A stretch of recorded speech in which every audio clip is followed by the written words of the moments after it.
So what's the message?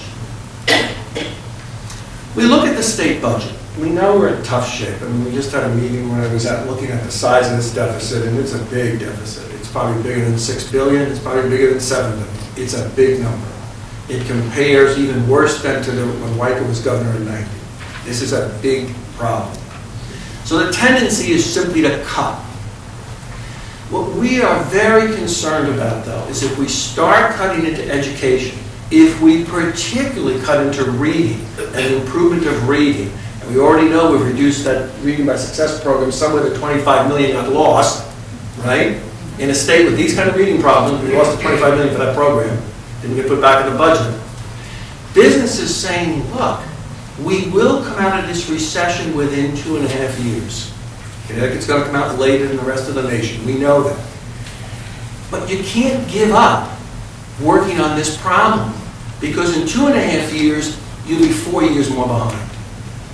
Because other states are doing a better job of this. And other states are competitive. And so this issue of children and their performance and the link to economic development is really critical. And that's the message I wanted to deliver this morning, is that when we look at infrastructure, yes, we're big proponents of mass transit. We're big proponents of, infrastructure for transportation. But this human infrastructure, the performance of these children, is critical to future economic growth in the state. Because when we come out of recession and companies start hiring again, they're going to look what area of the country has an available supply of labor that is qualified to work in our companies. And we have a problem here. This stuff, the failure of urban school systems, really now matters. Maybe at one time we could look the other way at this, economically, and we did, let's be very candid. If this was a big deal, we would have fixed it. If this was happening in the town of Fairfield, where I live, this would have been fixed. So we didn't think it was all that important. Now, forget the human moral issue. This is really important. And that's the message I wanted to stress this morning. And I'll just close on this note.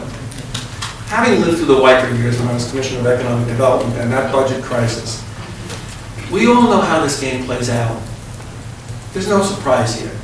The governor says no new taxes. I want cutbacks. Labor will say don't put it on the back of the workers. So we all know the game. At the end of the day, what's going to be critical is what are the priorities we fund. That's the real game. Some things have to be funded. And we feel very strongly that the current structure of state government does not put before the legislature or the public the real choices. Let me give you an example. When I was commissioner, the issue was, what are we going to do for Hartford?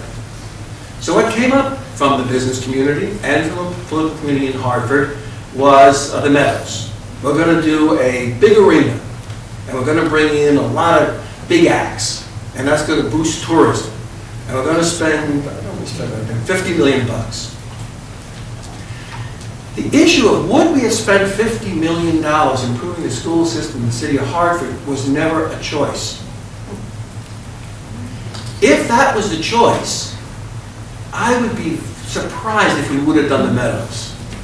But in the way the bond commission is structured, the way choices are made by state government, these kind of priorities get lost. Oh, that fits in the education budget.